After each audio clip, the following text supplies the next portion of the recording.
फरून की खादिमा की कुर्बानी, जन्नत की खुशबू। हज़रत मोहम्मद सल्लल्लाहु अलैहि वसल्लम के मिराज के सफ़र के दौरान आप एक मकाम से गुजरे जहां से बेमिसाल खुशबू आ रही थी। आप सल्लल्लाहु अलैहि वसल्लम ने हज़रत जबराइल अलैहिस्सलाम से पूछा, ये खुशबू कैसी है? हज़रत जबराइल ने फरमाया, ये खुशबू एक औरत की कब्र से आ रही है जो फरून की बेटी की खादिमा थी। आप सल्लल्लाहु अलैहि वसल्लम ने पूछा, वो कौन थी? जबराइल अलैहिस्सलाम ने फरमाया, वो एक नेक और बाईमान औरत थी जो फरून के महल में खादिमा थी, मगर खुफिया तौर पर अल्लाह वहदा ला शरीक पर ईमान रखती थी और हज़रत मूसा अलैहिस्सलाम को नबी मानती थी। एक दिन जब वो फरून की बेटी के बाल संवर रही थी तो उसके हाथ से कंघी गिर गई।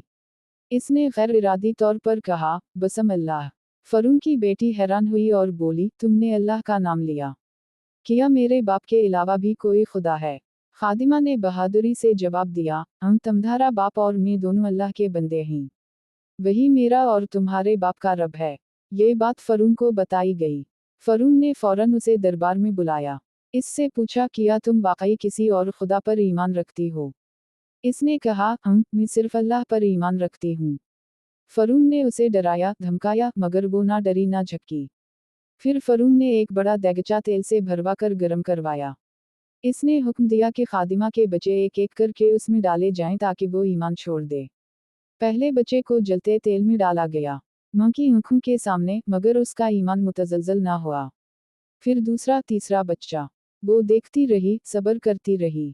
जब सबसे छोटा बच्चा लाया गया जो दूध पीता था तो वो रुक गई। एक लम्हा मां का दिल कमजोर हुआ।